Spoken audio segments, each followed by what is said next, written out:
دیدار پر آپ نے وعدہ کیا تھا کہ مریں گے تو پھر زیارت ہوگی، تو مر گئے ہم زیارت کی خاطر، جان دے دی وعدہ ہے دیدار پر، تو نقد اپنا دام ہو ہی جائے گا۔ اے رضا ہر کام کا ایک وقت ہے، دل کو بھی آرام ہو ہی جائے گا۔ تو حضرت ابو فاطمہ رضی اللہ تعالیٰ عنہ سے نبی پاک صلی اللہ علیہ وسلم نے فرمایا جلدی ملنا چاہتے ہو کہ دیر سے؟ عرض کی حضور فٹافٹ ملنا ہے، میں نے قیامت کے دن آپ سے جلدی ملنا ہے۔ تو نبی پاک علیہ السلام نے فرمایا پھر اس طرح کرنا، دنیا میں رہ کے سجدے زیادہ کرنا، پھر سجدے زیادہ کرنا، قیامت میں ملاقات جلدی ہو جائے، قرب ملے گا تمہیں۔ اپنے بچوں کے اندر دیکھیں نا، ہم شوق پیدا کرتے ہیں، ہمیں صحیح لفظ نہیں بولنے آتے پر ہم بچوں میں شوق پیدا کرتے ہیں کہ پتر ڈاکٹر بن جائے گا تو بڑا نفع کرے گا، تو لوگوں کی خدمت کرے گا، ملک و ملت کی خدمت کرے گا، تیرے ابا کا نام روشن ہوگا، تیرے دادا کی تعریفیں ہوں گی۔ ہم یہ ذوق پیدا کرتے ہیں، ہم اپنے نوجوانوں کے اندر یہ فکر پیدا کرتے ہیں، انہیں ہم سمجھاتے ہیں کہ میاں جب تم پڑھو گے، محنت کرو گے تو فلاں آدمی کی طرح تمہارا نام ہوگا۔ یہ جتنا ذوق ہم بچوں کے اندر ان چیزوں کا پیدا کرتے، ہمیں حکم ہے کسی طرح ہم ذوق پیدا کریں کہ پتر نماز پڑھے گا تو اللہ راضی ہو جائے گا، تو سجدہ کرے گا۔ دیکھیں نا میرے رسول کریم علیہ السلام نے فرمایا 7 سال کے بچے کو مسجد لے کے جاؤ، یعنی اسے شوق دلاؤ، اس کے اندر یہ خاصیت پیدا کرو کہ اس کا دل کرے مسجد میں جانے کو، اس کے اندر یہ خصوصیات لاؤ کہ وہ ہمارے ہاں نا ہر چیز کو پرموٹ کیا جا رہا ہے، ہر چیز کو، یعنی سر سنگیت سکھانے کے لیے اکیڈمیاں بن گئی ہیں، ہر شے پرموٹ ہو رہی ہے، عبادت کا جذبہ کم ہوتا جا رہا ہے، اللہ کا ذوق ہمارے اندر نہیں رہا۔ اور اتنا مشکل ہم نے اپنے لیے بنا لیا ہے کہ وہ بندہ جو بڑی زبردست مذہبی گفتگو کر رہا تھا اور تگڑی بات کر رہا تھا، کیا بات ہے، لیکن نماز کے بارے میں کمزوری دکھا جاتا ہے، نوافل کے بارے میں وہ چپکے سے نکل جاتا ہے۔ امام احمد بن حنبل رحمۃ اللہ تعالی علیہ، مسند امام احمد بن حنبل 14 جلدوں میں ہے مارکیٹ میں، اور مجھے تو خیر پسند ہی بڑی ہے،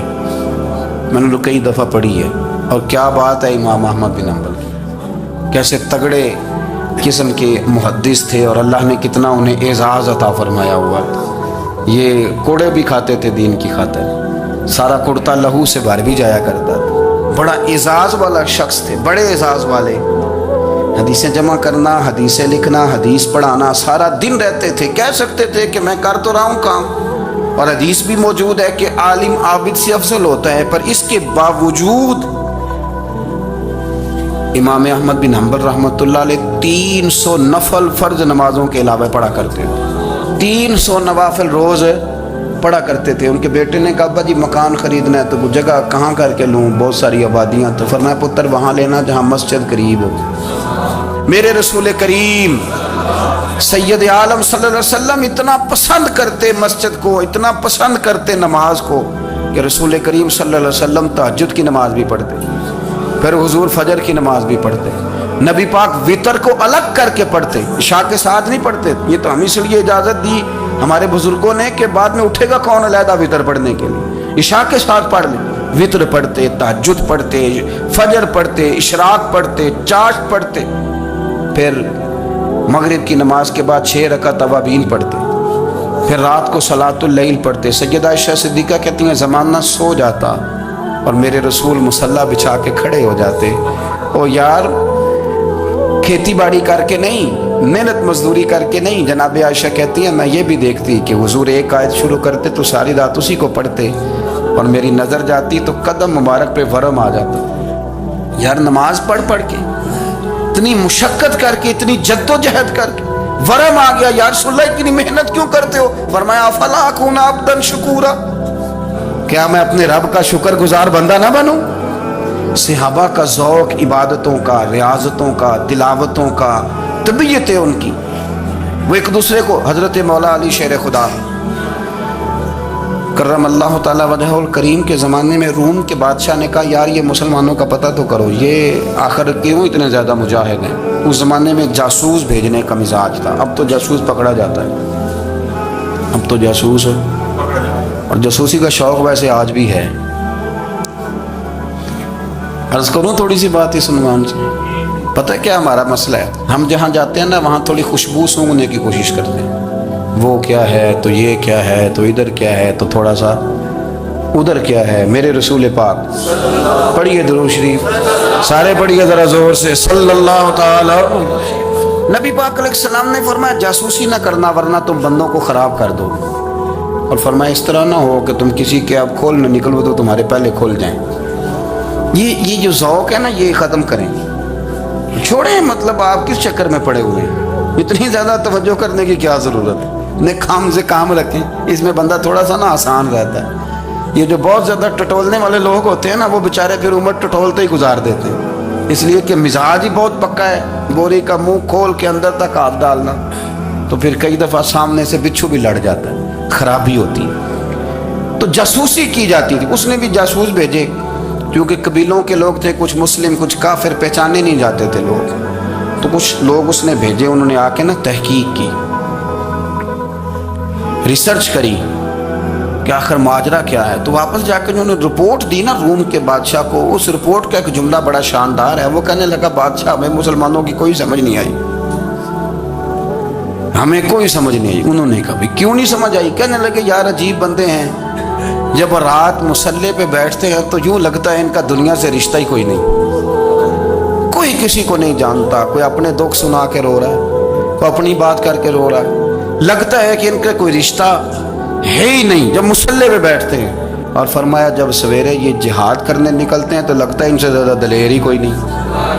حالانکہ جو مسلحوں پہ رونے دھونے کے لوگ ہوتے ہیں وہ کئی دفعہ جہاد میں کام نہیں کرتے، لیکن عجیب لوگ ہیں کہ رات کے راہب ہیں دن کے مجاہد ہیں،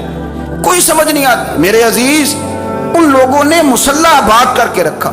تلاوتیں ان کا ذوق رہی، منظر روز پڑھنا، اسباق پڑھنا، وظائف پڑھنا، یہ ان کا ذوق رہا۔ اعلیٰ حضرت بریلوی رحمت اللہ نے 1000 کتاب لکھی ہے، لیکن الوظیفۃ الکریمہ کے نام سے جو وہ صبح و شام وظائف پڑھتے تھے وہ الگ انہوں نے ان کو بیان کیا، پابندی کے ساتھ اپنی اللہ اللہ کرتے۔ شیخ شہاب الدین سہروردی رحمت اللہ علیہ، اس پر ایک بندے نے اعتراض کیا، اس نے کہا جی آپ کس قسم کے صوفی ہیں، مرید بیٹھے ہیں اور آپ وہاں نفل پڑھ رہے ہیں؟ یہ بھی بڑا مسئلہ ہوتا ہے نا، جو بندہ ملنے آتا ہے وہ اپنے ٹائم کے حساب سے آتا ہے، اور پھر اس کا یہ بھی خیال ہوتا ہے کہ پیر صاحب جو ہیں وہ چونکہ درویش ہیں تو نہ انہیں روٹی کھانی چاہیے نہ سونا چاہیے، چونکہ وہ درویش ہیں، اور ہم چونکہ درویشوں کے ماننے والے ہیں لہذا ہمارا یہ طریقہ ہونا چاہیے کہ جیسے ہم کہیں درویش ویسے ہی کر جائے، حالانکہ جس کو آپ درویش کہیں گے آپ اس کی مانیں گے، آپ منوائیں گے نہیں، ہمارا مزاج ہوتا ہے۔ شیخ شہاب الدین پر لوگوں نے اعتراض کی، حضور لوگ ملنے آئے ہیں، زیارت کرنے آئے ہیں، یہ بندے دعا کرانے آئے ہیں، اللہ اللہ کرانے آئے اور آپ نفل پڑھ رہے ہیں، کیا جملہ ہے، کیا حسن ہے، کیا خوبصورتی ہے۔ فرمانے لگے رب رسول سے مانگنے کے لیے مصلی بچھایا ہے، اگر وہاں سے مانگوں گا نہیں تو تمہیں دوں گا کیا؟ پہلے مجھے کچھ لے تو لینے دو، اگر میرے پلے کچھ ہے ہوگی تو آگے دوں گا نا، تو میں مانگنے گیا تھا کہ یا اللہ دے تیرے بندے لینے آئے، دے تو میں کچھ لوں گا تو آگے دوں گا نا، لیکن ہمارا یہ سٹیٹس، یہ مزاج، یہ شعور نہیں ہے۔ گپیں، کہانیاں، داستانیں، گفتگو، خطابت، واز، کیا بات، لیکن اگر کچھ کرنے کا کام ہو تو وہ نہیں ہم سے ہوتا۔ میرے نبی کریم علیہ السلام نے مصلی سے دل لگانے کا درس دیا، حضور نے توجہ دلائی، صحابہ اس ذوق کے حامل لوگ تھے، وہ کوشش کرتے تھے۔ جناب صدیق اکبر رضی اللہ تعالیٰ عنہ کا عبادت کا مزاج ہمیشہ قائم رہا۔ حضرت عمر فاروق ساری رات اللہ کے حضور کھڑے رہے۔ حضرت عثمان غنی رضی اللہ تعالیٰ عنہ عشاء کی نماز پڑھ کے 2 رکعتوں کی نیت باندھتے تھے، 15 سپارے پہلی رکعت میں پڑھ دیتے تھے اور 15 سپارے قرآن مجید کے دوسری رکعت میں پڑھ دیتے تھے۔ آپ نے نا حضرت عمر فاروق کے وصال کے بعد ان کی ایک بیوہ سے نکاح کیا، حضرت عثمان غنی نے نکاح کیا۔ وہ خاتون آپ کے نکاح میں آئیں تو عرض کرنے لگی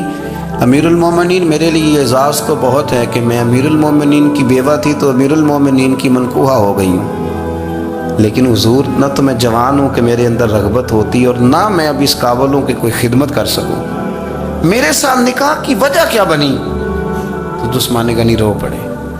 فرمانے لگے میں نے عمر فاروق کو مسجد میں اپنے رب سے ڈرتے ہوئے دیکھا، میں نے اسے روتے ہوئے دیکھا ہے، عدل کرتے دیکھا ہے، انصاف کرتے دیکھا ہے، امت کی خیر خواہی کرتے دیکھا، تمہارے ساتھ نکاح اس لیے کیا ہے کہ تم مجھے یہ بتاؤ کہ عمر فاروق گھر کے اندر اپنے رب کو کیسے راضی کرتے تھے، گھر کے اندر کیسے راضی کرتے تھے، وہ طریقے بتلاؤ، تم بتاتی جانا اور میں بھی اسی طرح گھر میں عبادت کروں۔ میرے رسول کریم علیہ الصلوۃ والسلام نے ارشاد فرمایا، حضور فرمانے لگے جس گھر میں اللہ کا ذکر ہوتا ہے وہ گھر زندوں کا ہے، اور جس گھر میں رب کریم کا ذکر نہیں ہوتا وہ گھر زندوں کا نہیں ہے۔ گھر نا ہم نا کتابوں میں پڑھتے ہیں کہ ایک بزرگ کہتے ہیں، حضرت فضیل بن عیاض کہتے ہیں کہ میں ایک گلی سے گزر رہا تھا تو گھر کے اندر کسی قاری صاحب نے قرآن کی آیت پڑھ دی، ولی من خاف مقام ربہ جنتان، میں تے میرے کانوں سے ٹکرائی تو اللہ نے میری کایا ہی پلٹ دی، میں توبہ کر گیا۔ اب گھر کے اندر سے آواز آئے تو صحیح نہ تلاوت کی، پر اندر سے آواز آتی نہیں ہے، ڈیک بجنے کی آواز آتی ہے، یا ٹی وی چلنے کی آواز آتی ہے، یا دھوم مچانے کی آواز آتی ہے۔ عبادت کا وہ جو خاص شوق تھا، وہ جو حسن تھا، وہ جو توانائی تھی، وہ جو بات تھی۔ ایک جگہ پہ ہم بیٹھے تھے تو وہاں ایک صاحب آئے اور انہوں نے آتے ہی کہا کہ مہربانی کریں ذرا مجھے مصلی دے دیں، میرے نہ کچھ نفل رہ گئے۔ تو میں نے وضو کر لیا تو کوئی مصلی مل جائے، مصلی انہیں دے دیا گیا، وہ مصلی لے کے چلے گئے تو پیچھے ایک صاحب نے تبصرہ کیا، کہنے نے کتنا ریاکار بندہ ہے، لوگوں کو دکھا رہا ہے کہ میں نفل پڑھتا ہوں، ہے کو بات کرنے والی۔ میں نے اسے کہا، میں نے کہا تو مہربانی کرنا، اس طرح کی ریاکاری تو بھی کر، پکڑ مصلی اور جا تو بھی تھوڑی ریاکاری کر کے آ، اٹھ ذرا شکر کر، کوئی یہ ریاکار بھی ملا ہے، کوئی نفل پڑھ کے ریاکاری کر رہا ہے۔ اللہ کا میں کہتا ہوں کو پڑھے تو صحیح نہیں، یار یہ کوئی دور ہے نفل پڑھنے کا، اس میں تو لوگوں کا مزاج ہی نہیں، طبیعت ہی نہیں۔ میں نے کہا چل مہربانی کر یہ لے مصلی اور تو بھی جا تھوڑی سی، یا کر یا ریاکاری کرو تو صحیح نا، مزاج ہی نہیں، ذوق۔ جمعے کی نماز پڑھ کے یوں دنیا بھاگتی ہے، او ہو پتہ نہیں کون سی پیچھے آگ تھی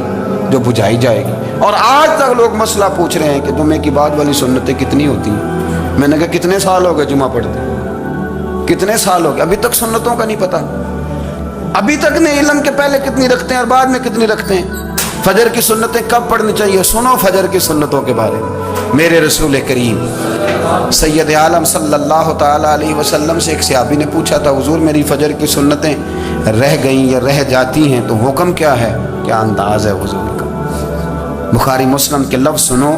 حضور سید عالم صلی اللہ علیہ وسلم فرمانے لگے، اس نے کیا پوچھا تھا، حضور جواب کیا دیتے، فرمایا فجر کی سنتیں کبھی نہ چھوڑنا، فجر کی پہلی 2 سنتیں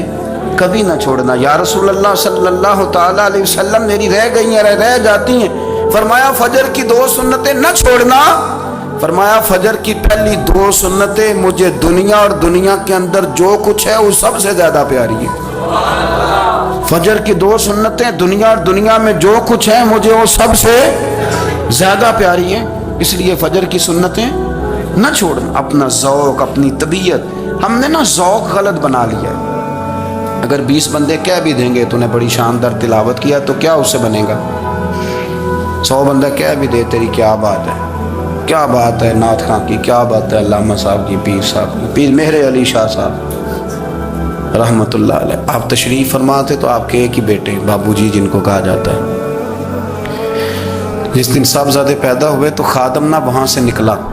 ان لوگوں کے شوق اور طرح کے تھے نا تو ان کی توجہ بھی اپنے شوق کی طرف رہتی، تو خادم نکلا اندر سے، پیر صاحب مبارک ہو، پیر صاحب مبارک ہو، پیر صاحب مبارک ہو، پیر صاحب مبارک ہو، شور کر رہا ہے۔ تو پیر صاحب کو وجد ہو گیا، اللہ اکبر اللہ اکبر اللہ، وہ کیا ہوا، کس بات کی مبارک دے رہے ہو؟ اس کی حضور اللہ نے بیٹا دیا۔ تو آپ فرمانے لگے اچھا